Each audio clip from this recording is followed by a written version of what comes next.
Haleluya. Shalom. Atau suasana hujan begitu luar biasa, ya. Kita percaya kita mau datang kepada Tuhan dan Tuhan memberikan apa yang kita rindukan. Baik, saudaraku yang kekasih dalam nama Tuhan Yesus Kristus, kita akan belajar firman Tuhan pada saat ini. Injil Matius pasal yang ke-6, ayatnya yang ke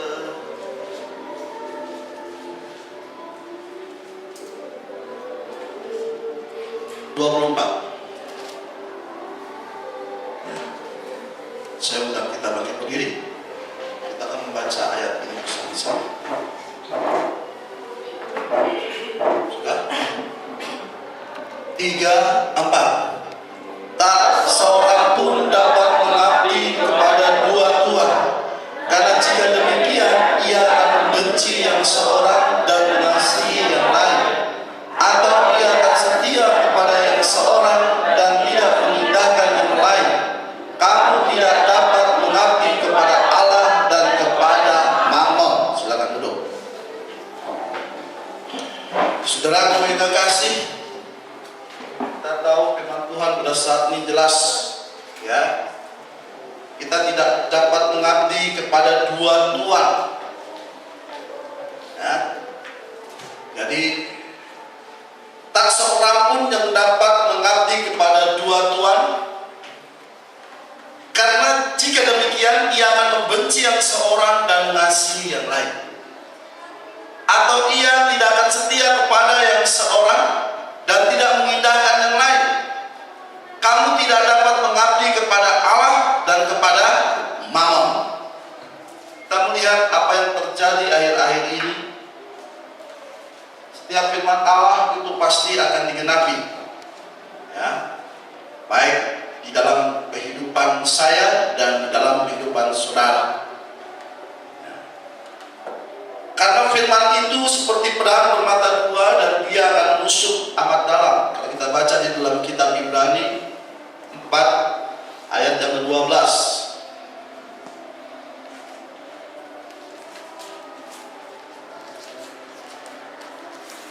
Ya. Sebab firman Allah hidup dan kuat dan lebih tajam daripada pedang bermata dua manapun. Ia menusuk amat dalam, sampai memisahkan jiwa dan roh. Sekali lagi, jiwa dan roh, jadi dipisahkan, sendi-sendi dan sumsum. Ia sampai membedakan pertimbangan dan pikiran hati kita. Ya, itu firman Allah. Kita tahu semuanya itu harus kita hadapi. Untuk apa? Untuk memproses kita. Dan Tuhan inginkan kalau kita mau datang kepada Dia dan sungguh-sungguh mencari apa yang Dia kehendaki dalam hidup ini, maka kita pun akan memperolehnya. Dan kita tahu bahwa minggu lalu kita telah belajar, ya, kita melihat hal ini Bapak Ibu, ya. Sepanjang perjanjian lama kita melihat bahwa perjanjian lama itu adalah perlambang dari apa yang akan dikerjakan dalam perjanjian baru. Sepanjang perjanjian lama mereka menawarkan darah anak domba dan kambing, ya, sapi, ya, untuk kematian penebusan. Nah, kita melihat hal ini. Dan itulah yang dilakukan di dalam perjanjian lama. Mereka untuk menebus setiap dosa mereka harus mengeluarkan darah. Tetapi kita tahu bahwa saat ini Tuhan telah memberikan anaknya sendiri, anak domba Allah itu telah mati dan darahnya telah tercurah bagi kita. Nah, kita tahu bahwa kita adalah bagian atau miliknya. Ya. Kenapa kita harus mengalami satu proses?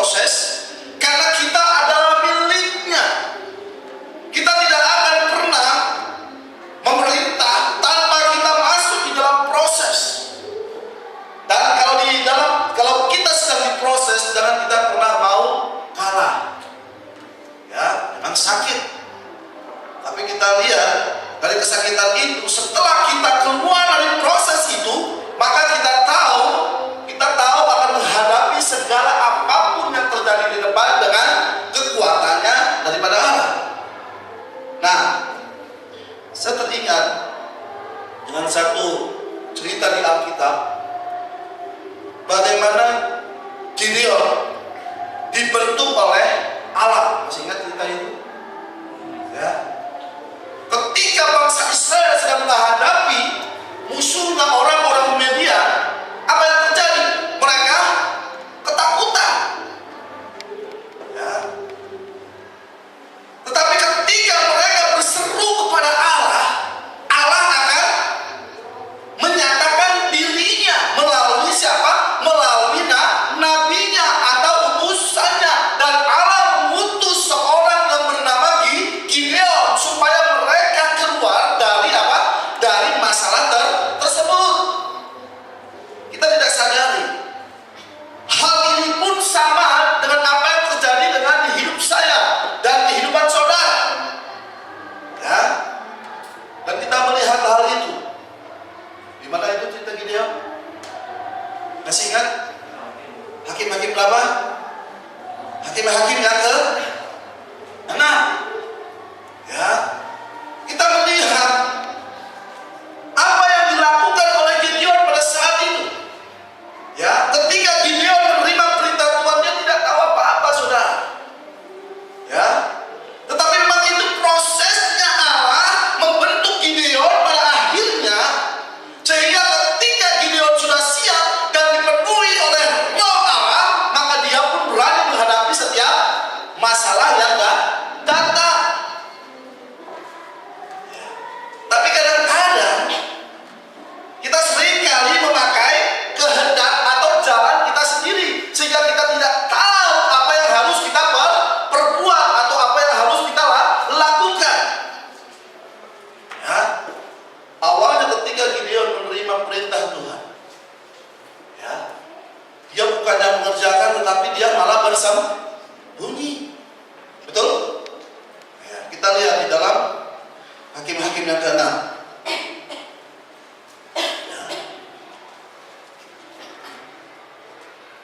Hakim-hakim pasal yang ke-6.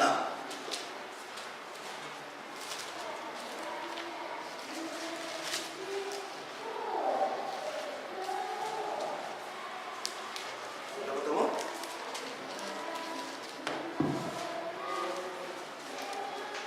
Ya. Di ayat yang ke-11.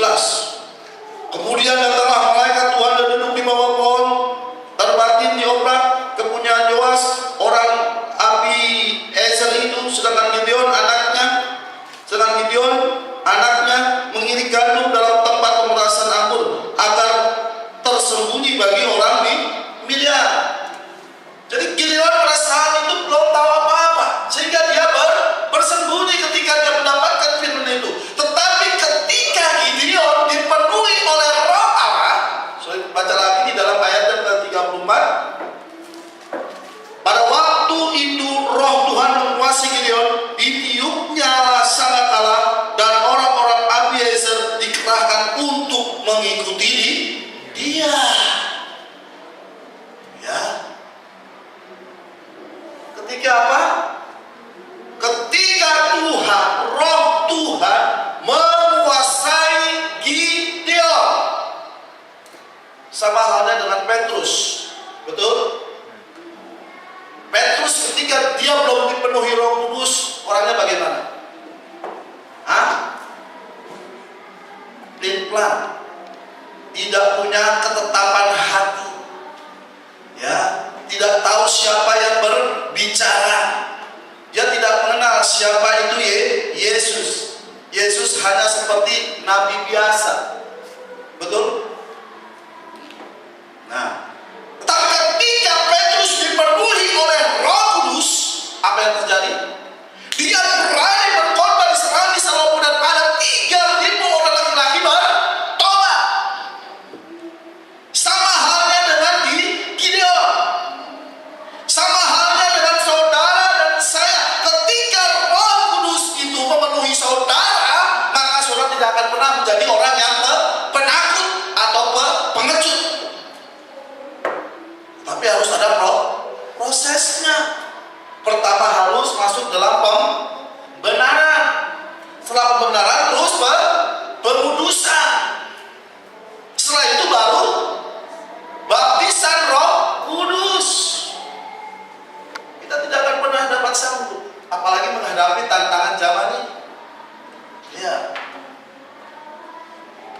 Dan ketiga, Gideon dipenuhi oleh Roh Tuhan. Dia tahu mengambil sikap apa yang harus dia perbuat, dan dia tidak akan pernah berjalan menurut keinginannya sendiri, dan dia selalu berjalan mengikuti apa yang Tuhan inginkan dan apa yang Tuhan mau. Itu tergantung bagaimana kita. Apakah kita, mana Tuhan kita sekarang?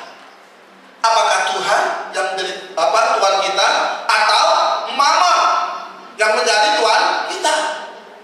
Tinggal dua pilihan. Kalau nggak Tuhan, ya hantu. Kalau nggak Allah, ya iblis.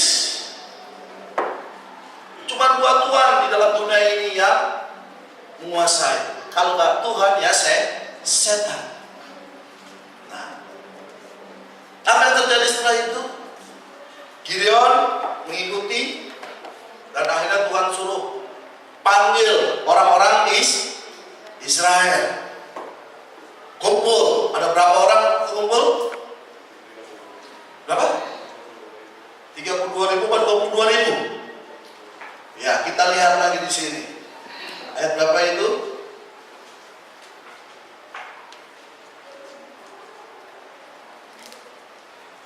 Ada 32.000 di ayat yang ketiga. Perhatikan. Ya. Maka sekarang serukanlah kepada rakyat itu demikian: siapa yang takut dan gentar, biarlah ia pulang enyah dari gunung Gilead. Lalu pulanglah 22.000 orang dari rakyat itu, dan tinggal 10.000 orang. Dari 32.000 tinggal berapa?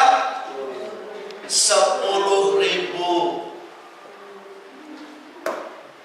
Berapa orang yang pulang? 22.000. Sama. Tuhan juga mau demikian dengan kita. Ayo kumpul semua. Ya. Siapa yang berani masuk ke peperangan itu? Mereka ketakutan, lawan mereka lebih banyak. Ya. Dikatakan Nabi ini, ya apa? Siapa yang takut dan gentar, biarlah ia pulang. Ada yang takut di sini, ada yang gentar melawan musuh kita. Musuh kita tuh iblis. Pasukan iblis lebih banyak nggak daripada pasukan kita? Hah? Banyak nggak pasukannya? Banyak. Ya.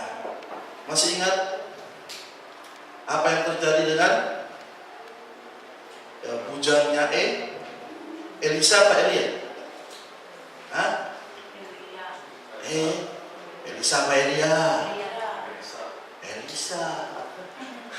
Kalau bujangnya Elia itu Elisa, Elia itu Elisa, pembantunya. Ya, dia ketakutan. Tuannya masih di dalam kemah. Ya, lagi berdoa di tuannya. Tuan, bangun. Ya, itu musuh kita sudah mengepung kita semua. Wah, ketakutan kan? Takutlah menghadapi musuh beribu-ribu musuh, bayangin aja. Sedangkan mereka hanya berdua. Kalau saudara berperang sendiri atau berdua? Atau rame-rame kita berperang? Ya, Elisa itu perangnya sendiri. Dia bawa pengikutnya, bujangnya. Ayo, ikut. Iya. Udah ketakutan dia kan? Berarti imannya ini masih, gimana ini? Udah tiap hari dia ikut Nabi. Tapi ketika kita mau berperang, kita takut dan gemetar. Akhirnya apa? Begitu, berarti kau belum terlalu percaya. Begitu terus dia minta Tuhan untuk membuka matanya. Dibuka matanya oleh Tuhan. Yang dia tahu, beribu-ribu malaikat, ya, prajurit Tuhan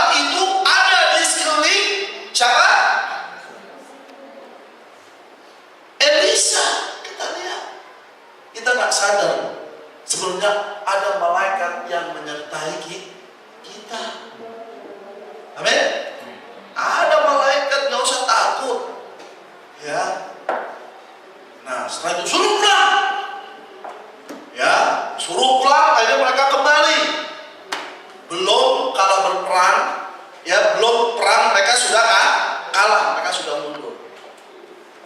Berarti di mana selama ini ya apa namanya iman mereka, karena mereka hanya mengandalkan apa kekuatan mereka, mereka hanya mengandalkan apa namanya kehebatan mereka, sehingga ketika mereka menghadapi masalah mereka mundur. Ya, Gideon ya sudah tinggal berapa? 10. Cukup? Hah? Cukup Pak? Terlalu banyak? Terlalu banyak. Hebatnya Tuhan. Terlalu banyak. Ya, sekarang Gideon ya kata Tuhan suruh mereka minum. Ya, suruh mereka minum. Kalau mereka yang minumnya apa? Dari tangan mereka, maka mereka akan ikut perang. Tetapi mereka yang langsung minum, langsung pakai mulut mereka jilat seperti kayak anjing. Ya, itu dasarnya manusia.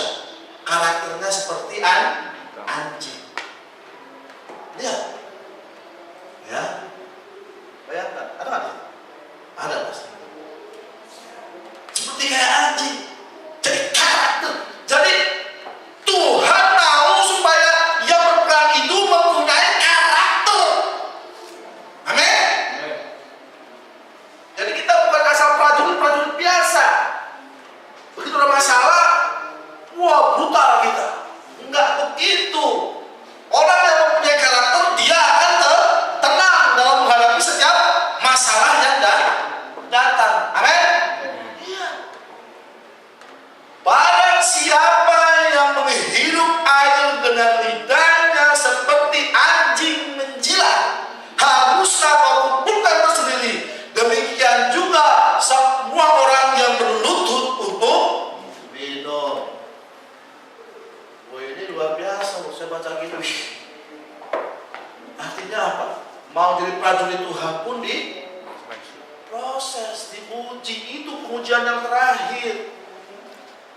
Ya, menang tak dagingnya? Ya, apa dia masih menuruti keinginan dagingnya, atau dia menuruti apa yang Tuhan mau? Ayo, 10 ribu. Berapa yang minum dengan apa? Pakai lidahnya? Ada?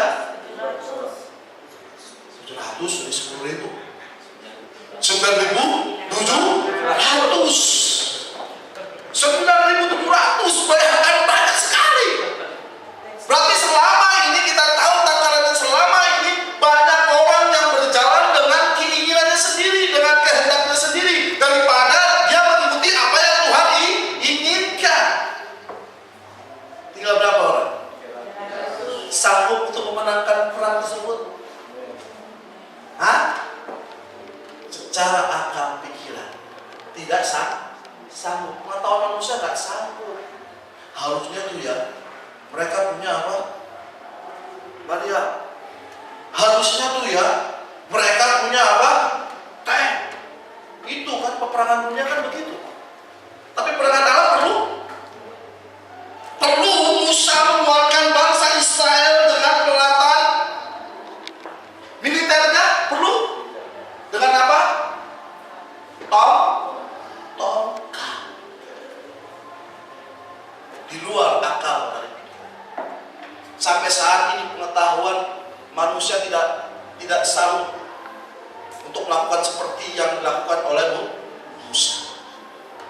Sekarang negara-negara sekarang sudah berlomba-lomba membuat senjata yang paling canggih, baik itu nuklir, pesawat, ya.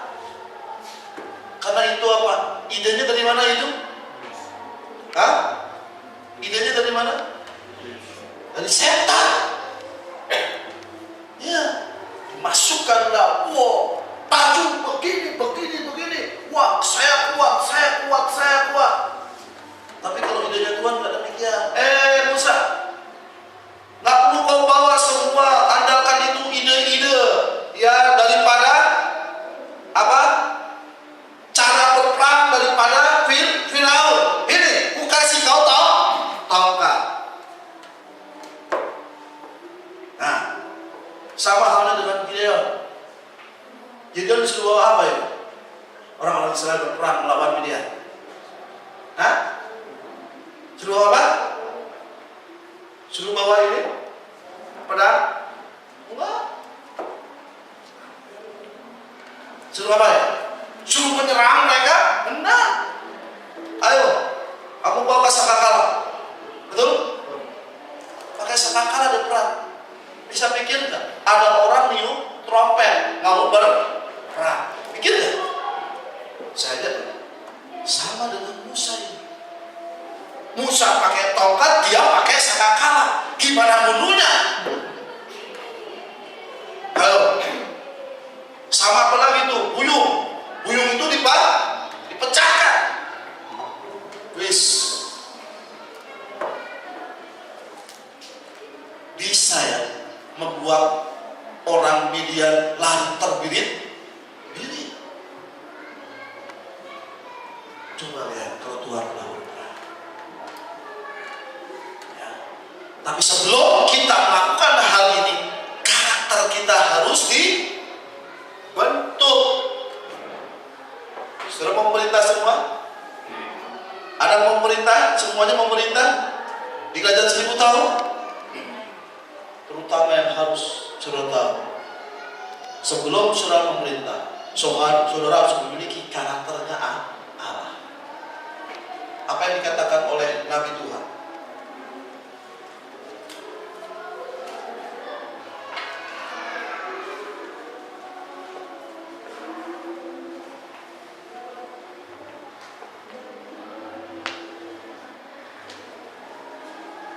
Ya, saya akan bacakan dari Zaman Gereja.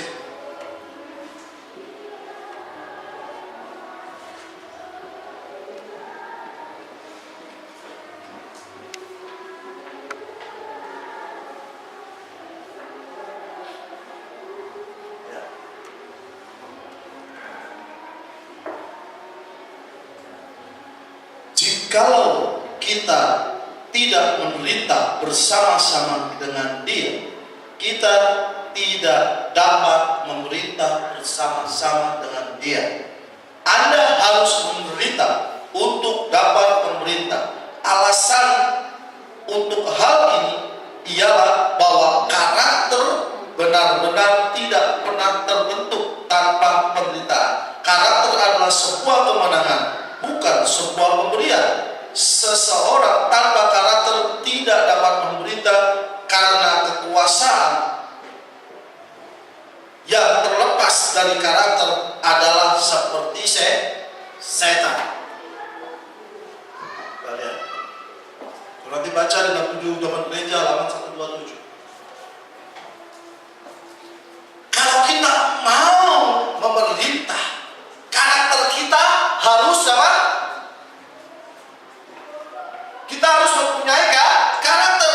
Karakter terbentuk daripada penderitaan. Siapa di sini sudah menderita bagi Tuhan?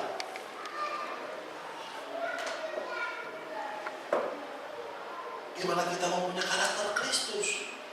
Ya, menderita, menghadapi tantangan, ya, segala yang datang di dalam kehidupan kita, itu akan memproses karakter kita.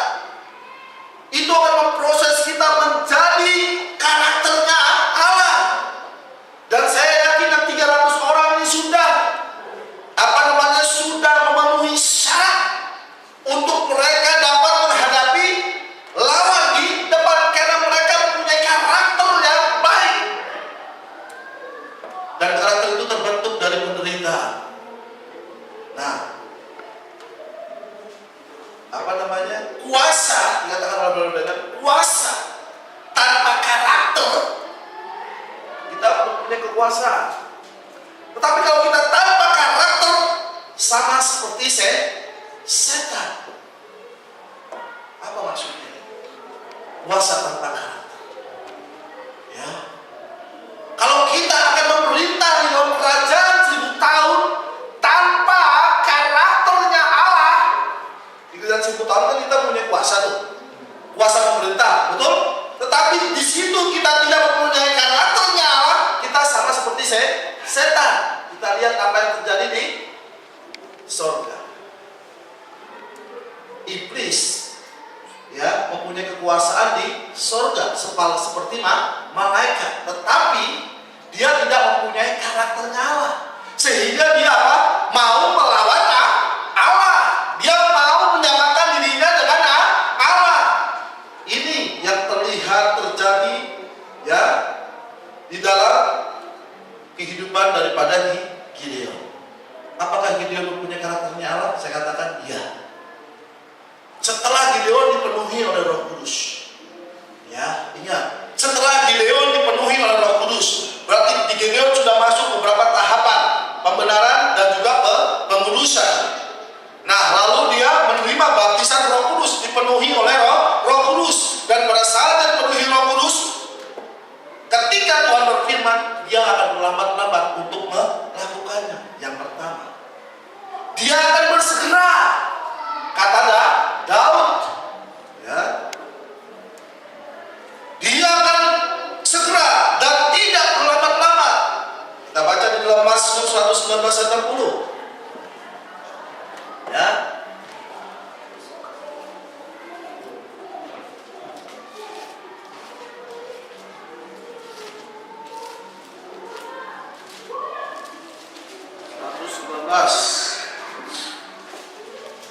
Ayat 60, seorang belum baca?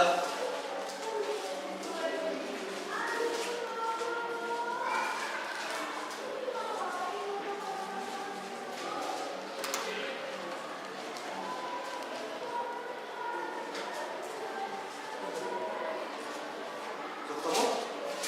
Mazmur 119 ayat 60. Aku bersegera dan tidak berlambat-lambat untuk berpegang pada perintah-perintahmu. Ya, jadi dia akan bersegera.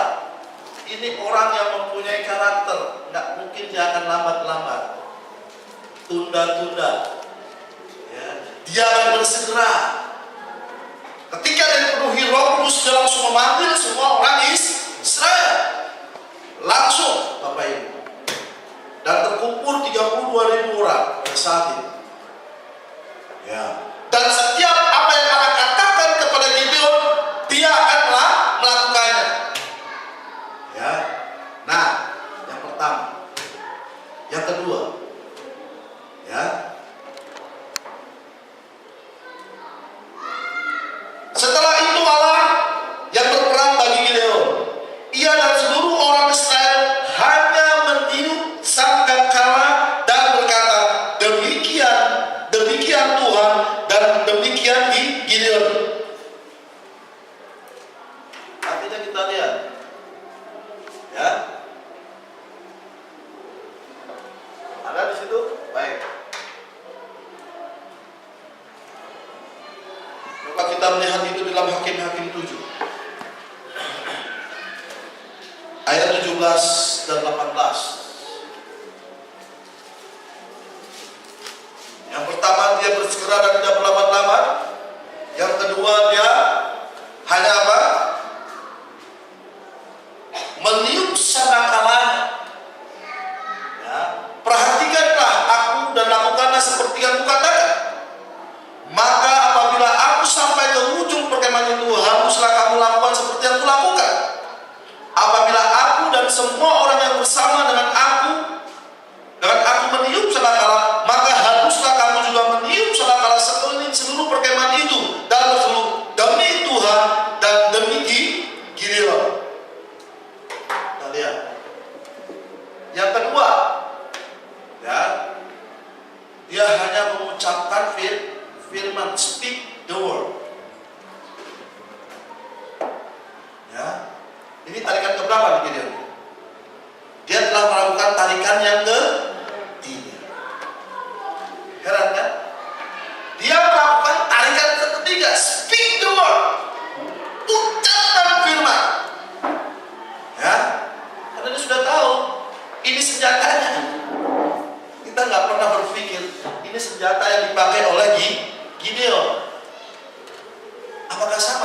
kita gunakan saat ini?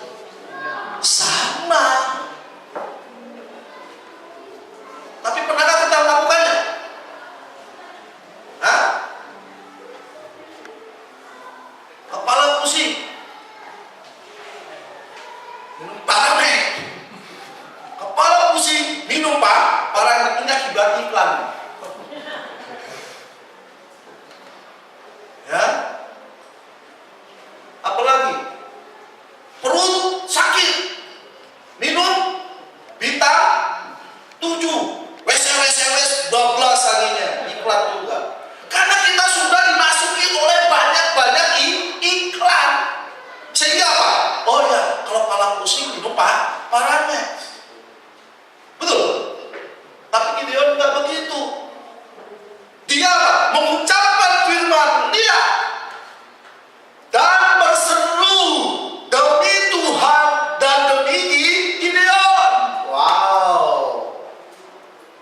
Pala pusing oleh darah dan biru Yesus, pala pusingku akan lenyap. Terjadi nggak? Tergantung sekarang. Bisa langsung sembuh, bisa enggak. Ntar jangan bilang, kok nggak sembuh-sembuh ya? Gitu. Tergantung imanmu sekarang ini. Tergantung imanmu. Ya. Begitu Gideon mengucapkan demikian, langsung mereka orang Midian itu ketakutan. Ya Tuhan mengucapkan begitu. Ingat peristiwa Yosua pada waktu dia kemana? Mau berperang melawan orang Yeriko. Masih ingat? Masuk gak di akal pikiran kita? Cuman keliling tembok berapa kali? 7 kali. Kok temboknya bisa rubuh? Tapi ingat yang terakhir, mereka berteriak, bersorak, tembok itu bisa pecah. Ambruk mereka semua. Mau coba? Apakah ini bisa terjadi saat ini? Hah? Amin. Amin. Tembok Yeriko bisa rubuh. Ini juga bisa rubuh nih kalau saudara punya iman. Ini nih, gebuk utang ular nih. Bisa rubuh nggak? Bisa. Ya, bayangkan tembok Yeriko itu kuat loh. Dan dia tebal, tebalnya seperti ini kan. Tebalnya temboknya itu. Tapi bisa rubuh dengan mengelilingi 7 kali. Ya, karena sakit kepala, Parame obatnya. Oh, semakin diminum, semakin curah keracunan. Ya, dikit-dikit sakit kepala, Parame masuk. 2 kali masuk, masuk, kebal sama obatnya Parame. Jadi ketergantungan. Ya. Saya mau supaya saudara beriman. Ya. Kalau anak sakit, apa yang saudara perlukan? Ya, dokter. Betul? Ayo cepat bawa anak saya ke dokter. Ya. Betul?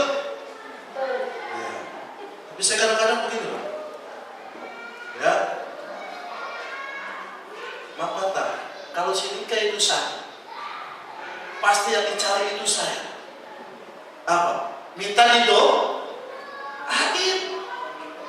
Gepa doain, Gepa. Ya pasti saya doain. Nah, apakah ini bisa terjadi dalam keluarga? Bisa. Kalau 2, 3 orang bersahati minta, apakah Tuhan tidak beri? Itu kuncinya Bapak Ibu. Nah, ya, kita lihat. Speak the word. Ucapkan firman. Mulai saat ini ucapkan firman. Bisa firman ingat? Bisa nggak? Iya. Kalau mengingat firman gimana? Dihafal kan? Betul nggak? Sekarang sudah hafal firman 1 ayat 1. Mulai 1 minggu 1 ayat. Kalau 30, kalau 1 tahun berapa ayat?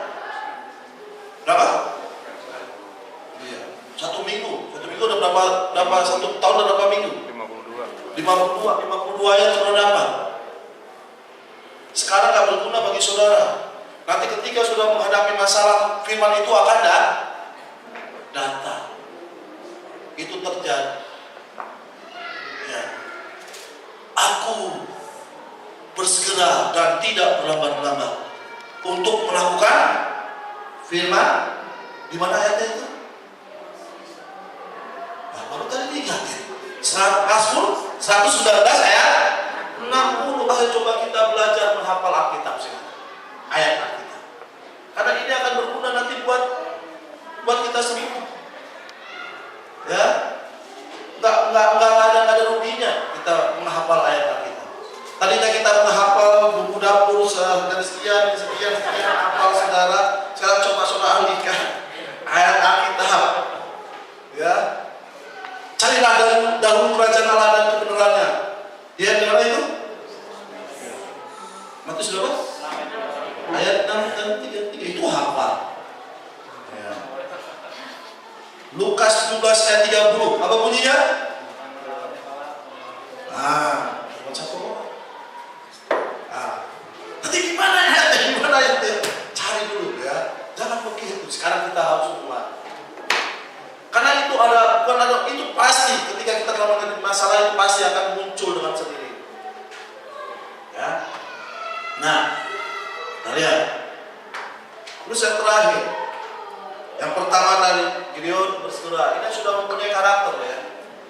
Segera. Dan yang kedua, tadi dia speak the word, dia tahu dalam menghadapi masalah. Dan yang ketiga, setelah memperoleh kemenangan, ya, Gideon tidak lagi dilihat punya karakter. Setelah kita menang, ya, pasti orang kan berbangga. Oh, ini loh gue loh. Betul? Tapi tidak demikian dengan Gideon. Ya. Setelah memperoleh kemenangan, Gideon tidak pernah menjadi sombong dan tetap rendah hati. Ya. Kita melihat itu Hakim 8 ayat 1 sampai 3. Ya. Lalu berkatalah orang-orang Efraim kepada Gideon. Nah, lihatin orang-orang Efraim nih. Ya, dari salah satu suku daripada Israel. Apa macam perbuatanmu ini terhadap kami? Apa macam? Ada macam apa? Apa macam perbuatanmu ini terhadap kami? Tapi ikutin aja ya, karena ini mereka tidak begini.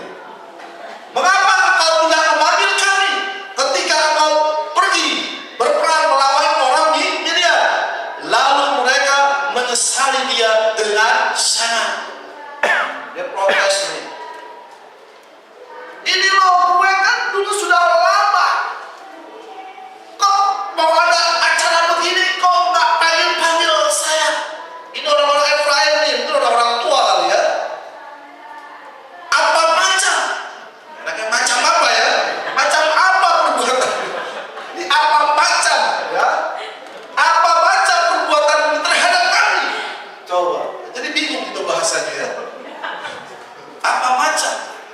Macam apa lu saya enak gitu ya? Apa macam perbuatan terhadap kami? Lihat lagi. Akhirnya mereka menyesal. Aku sayang kau Gideon. Kau ini masih muda. Ngomong-ngomong kek. Kalau mau berperang ya, aku juga ikut. Maksudnya begitu. Tapi Gideon hanya mengikuti perintah daripada Allah. Dan itu Gideon juga lakukan. Dan Gideon memperoleh kemenangan. Lihat. Hei, luar biasa Gideon ini. Ya. Enggak. Apakah Gideon langsung menjawab, emangnya siapa lo? Enggak begitu saudara. Ya, Gideon enggak, emangnya gue pikirin. Enggak, Gideon enggak ngomong gitu. Peduli amat dengan lo? Enggak. Tapi lihat jawaban daripada Gideon. Jawabnya kepada mereka. Apa perbuatanku dalam hal ini jika dibandingkan dengan kamu? Ya kan? Dia tak pernah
semakin rendah hati. Orang yang punya karakter memiliki hal yang sama, tidak menjadi sombong dan tetap rendah hati. Ya, nggak ada ini loh. Ya, pengetahuan saya ini sudah luar biasa, sudah tinggi. Apa? Rahasia 7 guru, rahasia 7 malaikat. Anda, Allah tidak mencari pengetahuan itu. Yang Allah cari adalah karakternya. Bapak Ibu, kita boleh belajar, kita boleh tahu, tapi hal itu, pengetahuan itu tidak boleh menjadikan kita tinggi hati atau sombong rohani. Perhatikan di sini. Setelah Gideon berkata demikian, maka rendahlah marah mereka terhadap Gideon. Amin. Ini yang harus kita miliki. Ya, jangan pengetahuan kita makin tinggi, ya, makin karakter kita makin amburadul. Enggak, Tuhan tidak menginginkan hal yang demikian. Ya, pengetahuan akan hilang, bahasa roh Allah akan hilang. Kalau saudara punya karunia, jangan itu menjadi sombong, karena semuanya itu akan hilang. Mau karunia apapun itu akan hilang. Apa? Berbicara bahasa malaikat pun nanti juga hilang. Yang tinggal apa? Kasih. Kasihmu, kasihmu segalanya. Betul gak? Kan enak kalau begini kan. Nggak ada lagi, waduh. Biar kita nggak punya gereja, tetap kita harus. Yang penting makan asal ngumpul. Ya? Nah iya, ngumpul. Kan enak begini. Nggak ada lagi ini. Terus ya, mana lagi? Udah habis deh. Nah, ini adalah sikap dan karakter dari seorang mempelai Tuhan. Kata Brother Branham. Bukan karena kita pintar, hebat, banyak harta, orang kaya, punya pendidikan sarjana, dan sudah membaca semua buku besar, membuat kita menjadi sombong dan tidak mau ditegur. Itu bukanlah karakter seorang mempelai. Sudah berapa saudara baca buku besar? 120 Pak. Sudah habis saya baca semua. Berisi nggak itu kehidupan kita? Itu yang lebih penting. Ya. Pak, saya baru baca 1 buku Pak. Tapi 1 itu saya ulang sehingga paham dan saya hidupi. Itu yang lebih manjur. Ya. Karena semakin banyak kita baca, tahu, semakin kita banyak dituntut. Amin. Tapi kan juga nanti cuma 1 itu, yang 1 itu kan baca yang lain, jangan Bapak Ibu. Ya. Nah, itu. Dan kita tahu Bapak Ibu, ya. Dan firman itu sendiri, firman itu sendiri akan merefleksikan kepada Anda sehingga Anda menghasilkan buah yang sama. Ingat, firman itu sendiri. Ya. Kalau saudara kebanyakan makan daging, apa yang terjadi? Kolesterol tinggi. Betul? Berarti daging Anda yang gemuk. Betul nggak? Sama saya. Sama, saya juga demikian. Nggak usah takut Bapak Ibu. Saya malah lebih banyak makan, maka jadi gemuk badan kita. Ya. Kalau kita nggak pernah makan, berarti kita jadi kurus. Betul nggak?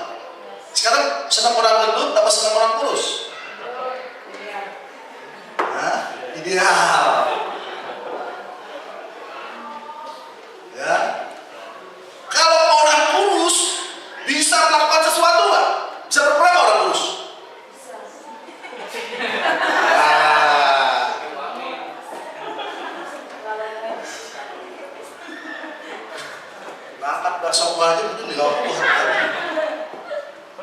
Ya, ya. Kita lihat. Nah sekarang mau yang mana? Ya, gemuk tubuh Anda bikin Anda penyakitan dan cepat mati. Ya. Atau roh Anda yang saudara gemukkan. Hah? Kalau saya dua-duanya harus seimbang. Itu. Ya. Dua-duanya kita harus seimbang. Tubuh kita dikasih makan 3 hari, roh kita juga harus dikasih makan 3 kali sehari. Jangan nggak seimbang, bahaya kalau nggak seimbang. Ya, karena di dalam Tuhan ini perlu keseimbangan. Ya, jangan banyak-banyak kita makan tubuh kita, roh kita nggak pernah dikasih makan, repot. Saya katakan repot. Ya, karena apa? Yang diserang oleh iblis kemarin lalu adalah roh duluan. Ya, yang diserang iblis adalah roh duluan. Kalau saudara roh saudara sudah kalah, itu gampang dia menyerang tubuh. Nah, sekarang tinggal pilih dari saudara. Ya, harus dua-duanya harus seimbang, baik tubuh dan roh. Malah lebih baik lagi, roh saudara harus semakin kuat. Perbesarlah roh saudara itu. Ya. 1. Nah, firman itu sudah merefleksikan kepada Anda sehingga Anda menghasilkan buah yang sama. Dan suara Allah yang hidup itu akan mengubah kehidupan Anda sama seperti dengan karakternya. Jadi suara Allah yang hidup itu akan mengubah kehidupan kita. Nah, sekarang kita teliti satu-satu. Apa yang sudah kita kerjakan? Ya, berapa hari?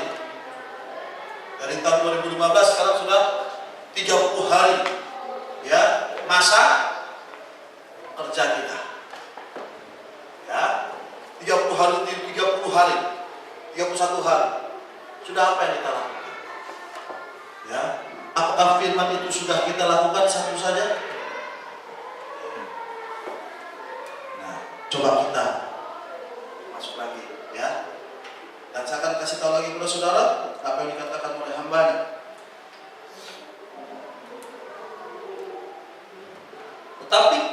Tetapi kekuasaan dengan karakter adalah layak untuk memerintah. Dan karena dia ingin berbagi kepada kita yaitu tahtanya, maka dengan dasar yang sama bahwa dia menang dan didudukan di tahta Bapaknya, maka kita harus menang dan didudukan bersama-sama dengan dia. Dan pemerintahan yang sifatnya sementara yang sedang kita jalani sekarang ini tidak layak untuk dibandingkan dengan kemuliaan yang luar biasa yang akan dinyatakan kepada kita ketika dia datang. Oh, betapa besarnya harta kekayaan yang disediakan bagi mereka yang mau masuk ke dalam kerajaannya dengan melalui banyak penderitaan. Jadi kalau semakin banyak penderitaan, semakin kita harus bersyukur. Amin. Nah, jadi ada lagi, ya. Dan kita semua mengalami ujian dan ujian. Kita semua diuji dan dihajar sebagai anak-anaknya. Tidak ada seorang pun yang dikecualikan untuk tidak menjalani hal ini. Gereja tidak mengalami penderitaan dan yang tidak diuji, yang tidak mengalaminya, ia bukan berasal daripada Allah. Jadi kalau saudara tidak mengalami banyak penderitaan dan tidak diuji, kita tidak berasal daripada Allah. Ketahuilah, semakin kita terpuruk, semakin kita menderita, semakin kita harus bersyukur. Berarti karakter kita mulai dibentuk, ya. Nah,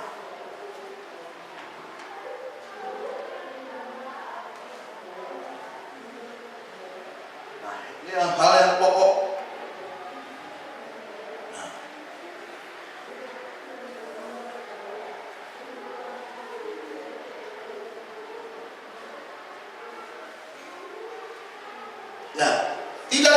saksikan lagi selain ya. Tetapi ingatlah akan masa lampau. Sesudah kamu menerima terang, perhatikan, sesudah kamu menerima terang, kamu menderita dengan memikul perjuangan yang berat. Baik waktu kamu dijadikan tontonan, baik celaan dan penderitaan keadaan di zaman itu. Memang kamu tidak turut mengalami bagian dalam penderitaan orang-orang hukuman, dan ketika harta kamu dirampas, kamu menerima hal itu dengan sukacita, sebab kamu tahu bahwa kamu memiliki harta yang lebih baik dan yang lebih menetap sifatnya. Sebab itu janganlah kamu melepaskan kepercayaanmu, karena besar upah yang menanti. Ya, jadi jelas di sini, setelah kamu menerima terang, ya, kita akan masuk, kita akan menderita dengan memikul perjuangan yang berat. Itu sudah lumrah. Ya, jadi kalau kita, Pak, kok begini-beginian hidup saya, ya nggak apa-apa, jalani aja. Ya, tapi ini penderitaan yang berasal dari Allah. Jangan penderitaan yang kita buat sendiri. Amin. Banyak orang sekarang menderita karena buatan sendiri. Mid apa ya? Mid in ya. Mid in me. Ya. Mid in us, jangan Bapak Ibu. Ya. Mid in flesh, jangan. Jadi buatan daging kita. Ya, madein, maksudnya madein. Supaya udah madein aja lah supaya gampang, tahu semua pasti. Madein, berarti yang buat ini orang Bali, made kan? Madein, ya, made in flesh, ya, jangan buatan kita sendiri. Penderitaan itu bukan buatan kita sendiri, ya. Harus Allah, ya, yang memproses kita sehingga kita menjadi karakter itu sama dengan Dia. Banyak kita menderita karena diri kita sendiri, ya. Sudah tahu, ya, darah tinggi, makannya masih ya ganas, tambah tinggi darahnya, ya, harus dijaga, betul nggak? Nah, saya bukannya tidak memperbolehkan saudara olahraga. Banyak orang ini, iya, olahraga apa namanya tuh, latihan badan ini kan terbatas sebenarnya, bro, kata gitu. Iya, tapi perlu. Ada yang bilang sama saya begitu, bro, latihan jasmani itu terbatas sebenarnya. Benar, terbatas sebenarnya. Tetapi bukannya itu tidak perlu. Menjaga keseimbangan tubuh itu perlu. Nah, ada kan? Sudah tahu penyakit gula yang dimakan, tambah nggak? Tambah tinggi gulanya, ya. Tadinya anakku, ya, kau sudah kukasih. Tuhan itu kadang-kadang baik juga sama saya, ya. Sudah dikasih warning sebelum mendadak. Coba kalau saya nggak tahu saya punya penyakit gula, lama kali saya sudah di tempat ini, ya. Betul, itu warning buat saya. Nah, sekarang saya bisa nggak jaga itu? Nah, kalau kita mempunyai karakter, kita mempunyai orang dewasa, pasti tahu mana yang harus saya kerjakan, mana yang tidak boleh saya lakukan. Ya. Ada kemarin kasih berkat sama saya, ya kan? Donat, saya suka donat. Saya mau beli semua, saya inginkan, jadi nggak usah deh, tahan. Iya, kan gula semua itu kan, coba. Kalau saya dulu kalau saya nggak tahu kan sudah saya angkat semua, ya kan, betul kan? Iya, amanah juga, dapat berkat juga, ya. Kondit, ya. Ada banyak buah kondit itu. Saya ingat kan, wah saya harus jaga tubuh saya, ya kan? Akhirnya tak saya makan, ya kan? Apalagi pete memang sangat duka, ya kan? Boleh makan, tapi jangan kebanyakan. Tuhan, nyoba dikit aja ya Tuhan. Separuh saya makan, udah satu. Karena saya mau jaga stabilan tubuh. Semuanya kalau seimbang itu enak. Mau bergerak kemana-mana juga enak. Dan Tuhan juga tahu bagaimana kehidupan kita. Tuhan mau kita disiplin.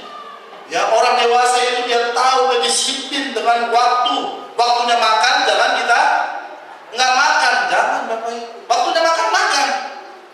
Kecuali berpuasa. Kalau berpuasa silakan. Ya, mau misalnya saya sudah niat Pak mau puasa misalnya 3 hari 3 malam, silakan. Saya dukung. Betul nggak?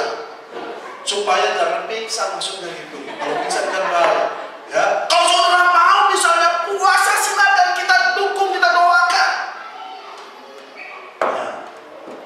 Jangan kalau nggak disuruh Tuhan puasa, jangan puasa. Nanti jadi penyakit. Ya Bu ya, ini jadi penyakit, repot nanti. Ya, jadi puasa ini gara-gara puasa, lalu nggak pernah suruh puasa. Wah, jangan Bapak Ibu. Ya, kita mau semuanya harus ada keseimbangan. Amin. Ada nggak pesan-pesan ini kalau bisa dibagi yang masih kecil-kecil? Ya kan? Nah, jadi semuanya, wah luar biasa terjadi keseimbangan di tempat ini.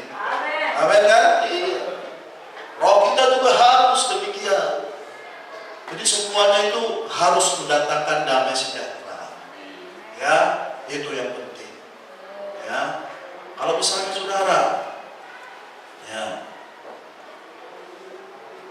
mau sesuatu dari Tuhan. Tuhan, saya juga kadang-kadang udah begitu. Saya pengen, Tuhan kali-kali aku pengen dong minum teh botol sedikit. Ya, kadang-kadang saya kalau pengen, karena sukaan saya itu teh botol loh Bapak Ibu. Suruh kasih berapa, 5 sehabisnya. Sekarang saya nggak bisa, paling minum cuma menempel di bibir. Oh, beginilah sate botol.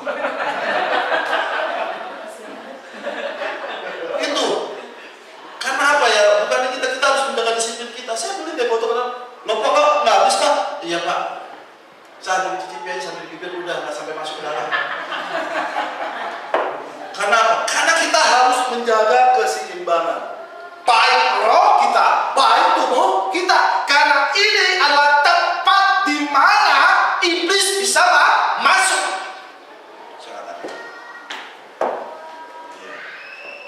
Itu iblis bisa masuk. Pertama adalah pikiran kita, ya.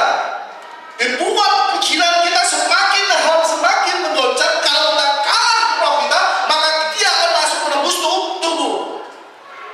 Ya. Semakin dia menekan kita, hanya ada khotbah benar-benar melepaskan tekanan. Gitu. Ada khotbahnya itu melepaskan tekanan apa? Dari roh yang menekan. Dan kita tahu, ya, iblis menekan lewat apa sekarang? Yang paling urgent. Apa? Anda tahu nggak iblis sekarang menekan lewat apa? Kalau penyakit itu masih bisa kita atasi. Yang paling urgent iblis menekan lewat ya, iblis menekan lewat ekonomi. Semakin kita khawatir, semakin kita ditekan terus. Kita lihat, ya, waktu pernah harga BBM naik berapa? 8.500. Bayangkan 8.500. Wow. Tapi saya katakan, Tuhan, memang beginilah zaman ini. Saya juga ada perasaan khawatir, ada. Tapi saya angkat tangan, Tuhan, memang inilah zamannya. Ya, zamannya harus digenapi. Betul? Ya. Tapi kita lihat, ya, kalau dulu saya pernah berpikir begitu naik, ini pemerintah gimana sih? Kalau enggak sekarang bersyukur Tuhan. Amin. Ketika kita bersyukur, ketika kita tahu apa yang terjadi, wow, naik nggak apa-apa. Kalau perlu naik yang tinggi Tuhan, 1 liter 15.000 nggak jadi masalah. Betul nggak? Iya kan?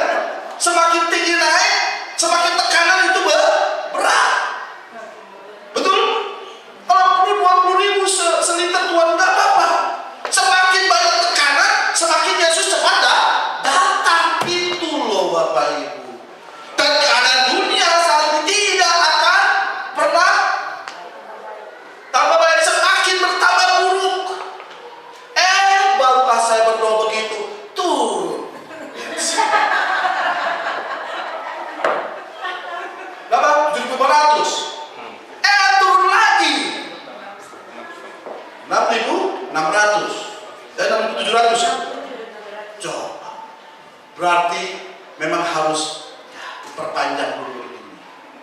Ya kan? Itu. Semakin tinggi nggak jadi masalah, semakin tegak nggak jadi masalah, nggak usah takut.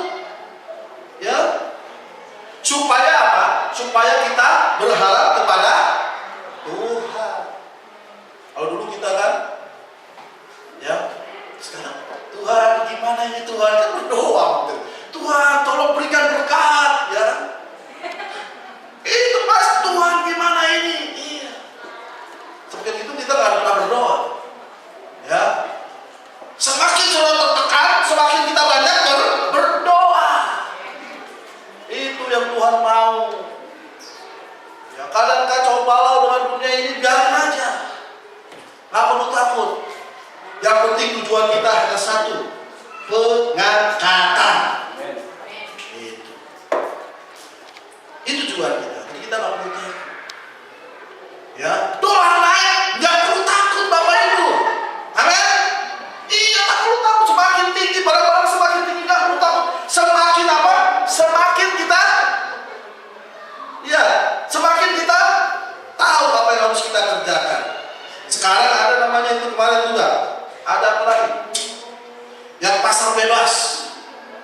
Ya, pasar bebas coba kita lihat.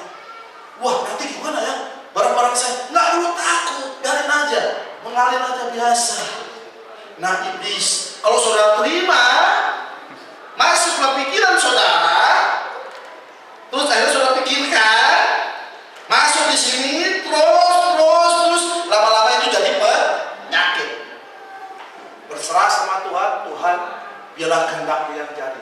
Kalau memang harus naik terus, ya apa Tuhan. Harga barang-barang naik terus, ya apa Tuhan.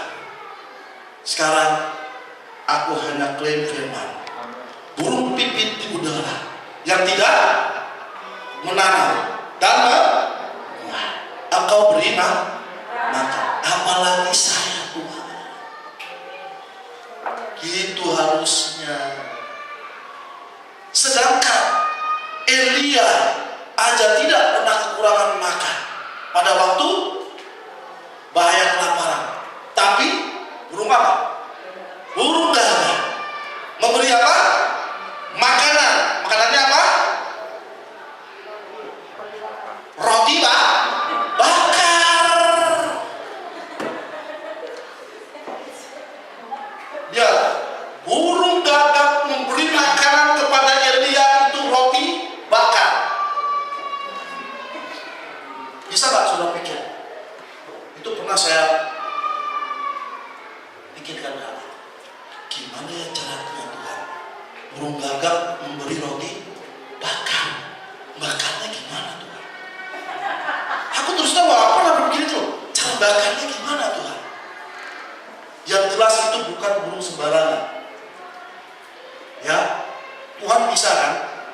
Pakai siapa saja kan? Tuhan sanggup gak dia menjelma sebagai burung? Sanggup. Dan itu saya katakan itu bukan burung gagak sembarangan. Ya, sampai saat ini berarti dia Jehovah Jireh. Dialah yang menyediakan makanan tepat pada waktu. Jadi nggak usah takut. Ya, kalau saudara sakit, dialah Jehovah Rafa. Dialah penyembuh. Ada itu khotbah benar-benar Jehovah. Nah, pernah baca? Ya. Karena itu belum diterjemahkan. Nanti kalau diterjemahkan baru ya. Nah itu khotbah. Jadi kita tahu setiap situasi, setiap kondisi yang ada, kita harus melawan itu. Bukan dengan kekuatan kita, tetapi dengan kekuatan Roh. Saudara mampu? Katakan, aku mampu untuk melawan tipu muslihat iblis. Amin. Firman Allah tadi baca, dia bagikan pedang bermata dua, pakai senjata Allah. Perlengkapan itu harus saudara pakai. Dan satu lagi yang pengen dia katakan pada saat ini,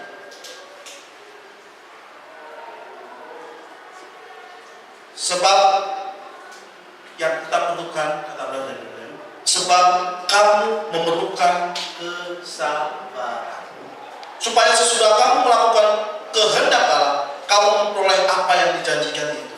Sebab sedikit, bahkan sedikit waktu lagi, dan Dia akan datang, sudah akan ada, tanpa menangguhkan kedatangannya. Tetapi ingatannya, tetapi orang yang benar akan hidup oleh iman, dan apabila ia mengundurkan diri, maka jiwaku tidak berkenan berada di dalam. Jiwaku tidak berkenan berada di dalamnya. Yang perlu kita harus ketahui, kita perlu kesabaran menunggu janji Tuhan itu.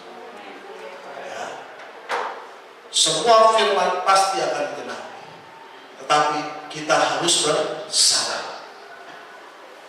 Kita tahu tantangan di depan sudah banyak kita alami, tetapi jangan itu membuat kita menjadi mundur. Semakin kita maju ke dalam Tuhan.